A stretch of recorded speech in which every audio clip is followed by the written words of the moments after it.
I've seen a lot of numbers being thrown around ever since the Activision Microsoft announcement. I've seen a lot of people talking about Sony and questions like, why didn't Sony buy Activision Blizzard, or did they attempt to? We're not sure, but I have some thoughts about what potentially happened there. And I kind of wanted to discuss just a few of the things that maybe if we go back, there were some hints about this and what it might mean for the future of the gaming space.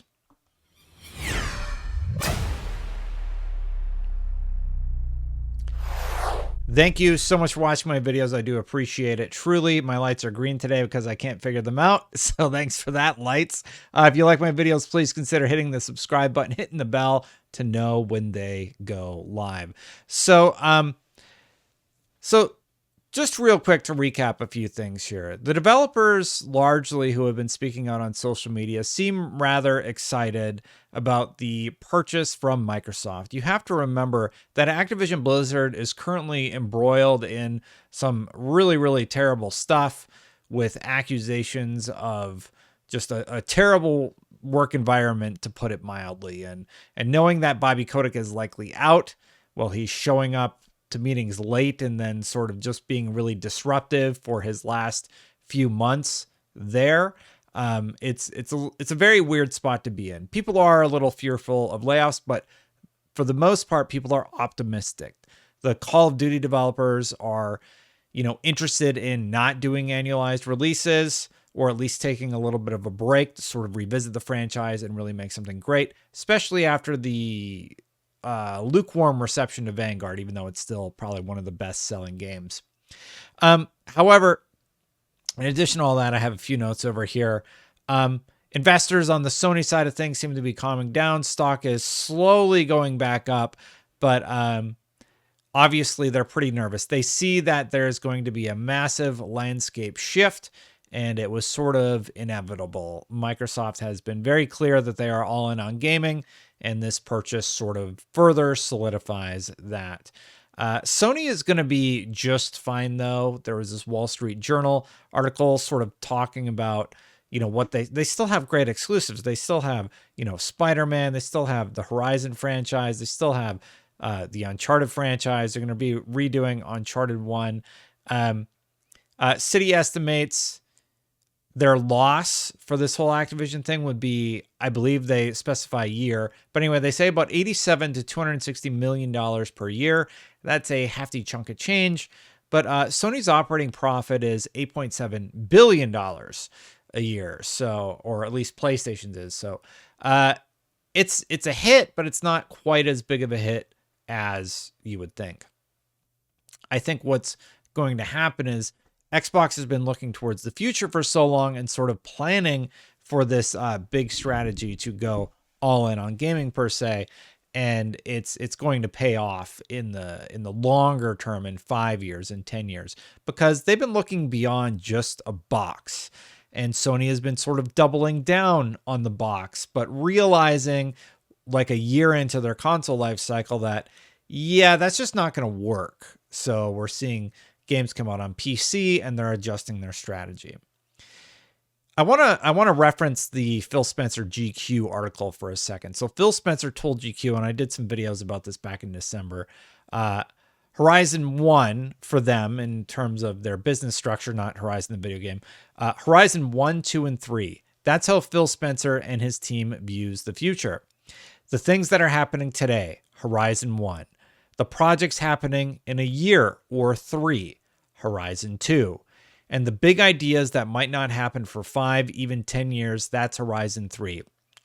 These are bets that Spencer says probably won't work. So I wonder if Activision Blizzard was one of those bets that ended up somehow working. And then, so could Sony have purchased Activision for $70 billion? Probably not. And you've probably seen the number like $2.09 trillion of Sony debt. Let's explain that Sony debt number for just a second. So all companies have operational debt. These are, things that they have to pay back long-term and things that they have to pay back in the next year. And here's what Bazinga says Microsoft has right now. According to Microsoft's most recent balance sheet, as reported April 27, 2021, so it's older, but yeah, total debt is 58.06 billion, seems like a lot, with 50.01 billion in long-term debt and only 8 billion in current debt. That's not a lot for a company Microsoft's size. Adjusting for 13.7 billion in cash equivalents, the company has a net debt of $44.36 billion.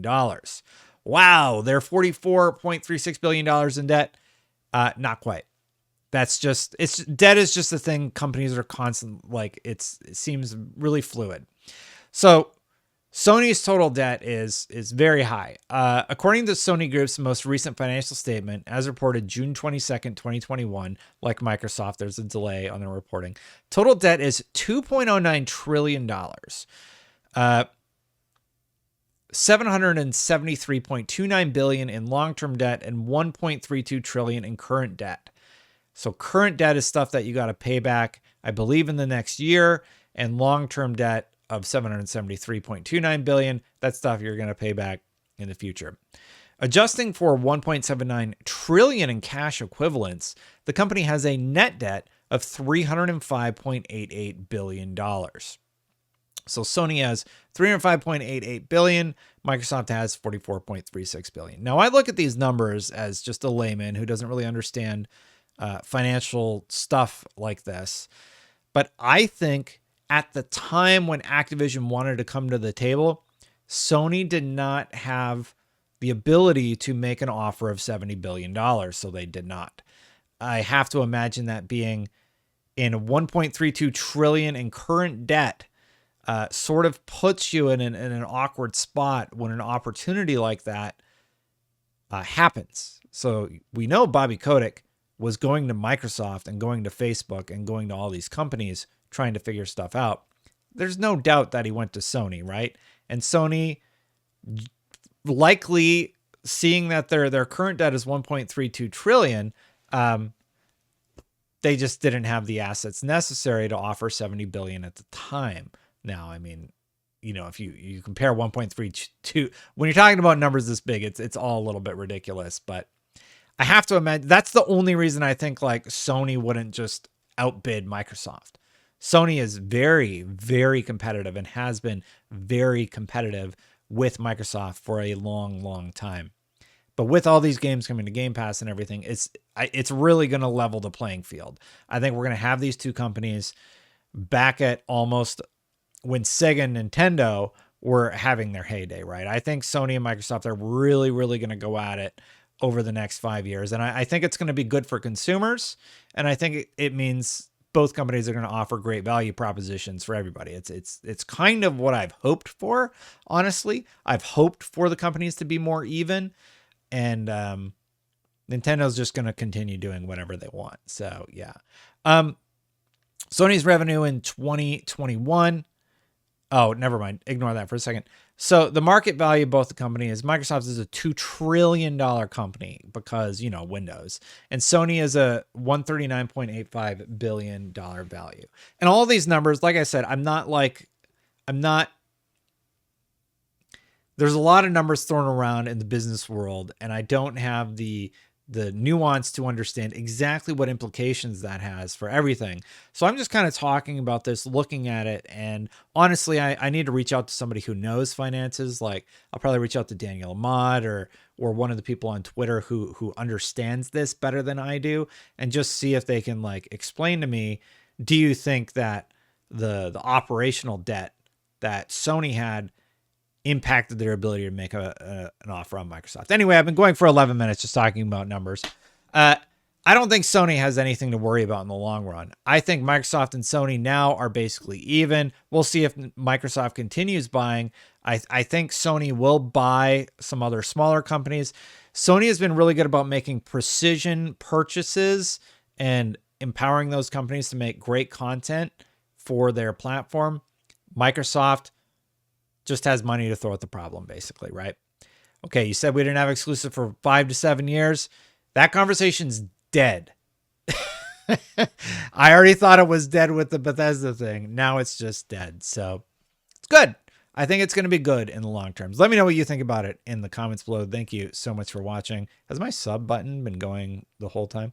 If you like my videos, please consider hitting the subscribe button, hitting that bell to know when they go live. Thank you to everybody who has subscribed this far. If you want to become a member, memberships are turned on. Lots of new members this week. Thank you so much for joining, everybody. I am going to get out of here, but if you want to become a member, hit that join button. Thank you so much for watching. Bye for now, everybody. I'm going to go to bed.